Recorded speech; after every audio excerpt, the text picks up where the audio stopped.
Now for the track guide. Before starting, if you want to improve at a quicker pace, specifically in this car, in the Porsche Cup car, check out GITGUDRacing.com. I have a lot of courses that I can help you with. Now, turn 1 here is quite tricky. In terms of reference for braking, you can use this distance between the A pillar on the left side and the pillar of this bridge with state of art.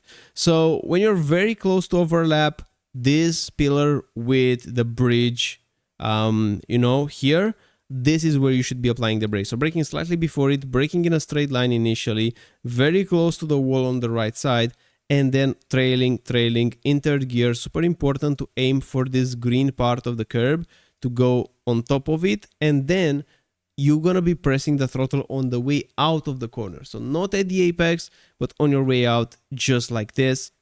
It's a lot faster because you see the distance between turn 1 and turn 2 is not as big, so being early on the throttle won't yield as much lap time. So pushing more speed in the corner is what you're gonna gain more, just because these two corners are very, very close one to each other. Now, the moment that you're gonna be positioning the car on the white line, aligning yourself with the grass, that's the moment when you're gonna brake. So your reference for braking is the moment that you bring the car back on the left side. You're gonna be trailing in third gear. Super important to hold the brakes engaged quite a lot, but in this lower percentage, so that you keep the minimum speed up, but at the same time you have the fronts engaged. So you see, we're braking up until we get to the beginning of the curb, and then we're smashing the throttle quite aggressively. Don't go on this green part of the curb. The car will slide a little and it will be sluggish to turn. You will lose time. So avoid using this space. And now just keep it flat around here. Position the car once again in a straight line. Use this little space. You see there's a little space on the left side of the white line. Use it. Make sure you're not aligning yourself with the white line, because that's not as wide as you can go into the next corner. Now, in terms of reference for braking, you see this exit concrete road on the left side. Before it, you're going to be applying the brakes. You will stay in fourth gear, and once again, you won't go completely over the curb. You will apex around it, and then pushing the throttle very aggressively. You should get pushed like this. Even if you touch a little bit the gravel, it won't be an off track, so there is a lot of speed to be gained by being early on the throttle. Now for this corner here, for the chicane, pretty tricky chicane, you're gonna be braking past the 100-meter board. You see this wall here with this grayish light pole.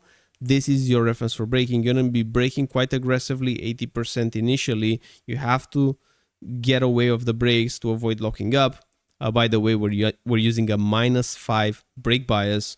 And once again, this was done with a fixed setup. If you're running open setup, if you want to go even quicker than this, check out Go Setups, link in the video description. We also have a 10% discount code.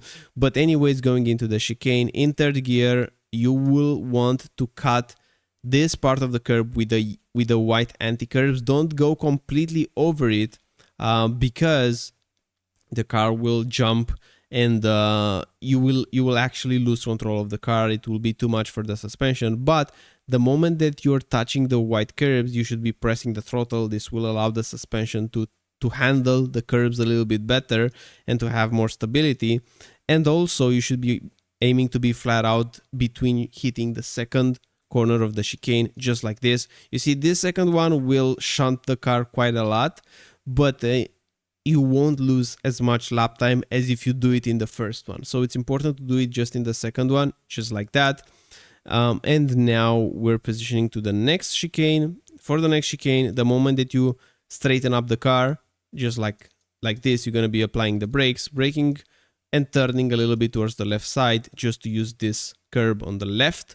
And then in second gear, you should be cutting quite a lot here. You see both curbs, you should be cutting quite a lot, pressing the throttle on the second one, because you want to have the car more towards the center right side of the track, so that you can cut this with just a throttle lift in third gear and pushing the throttle aggressively. And now we're heading towards the hairpin. So everything here is flat. Make sure you're nailing the chicane though, because this can be a good overtaking opportunity in the race. We have the 100-meter board. Before the 100, you're going to be braking in a straight line, holding close to 75-80% brake pressure in second gear. Cutting this curb, super important to go a little bit, because this corner has a flat curb. You can cut a little bit of the gravel as well and still be fine.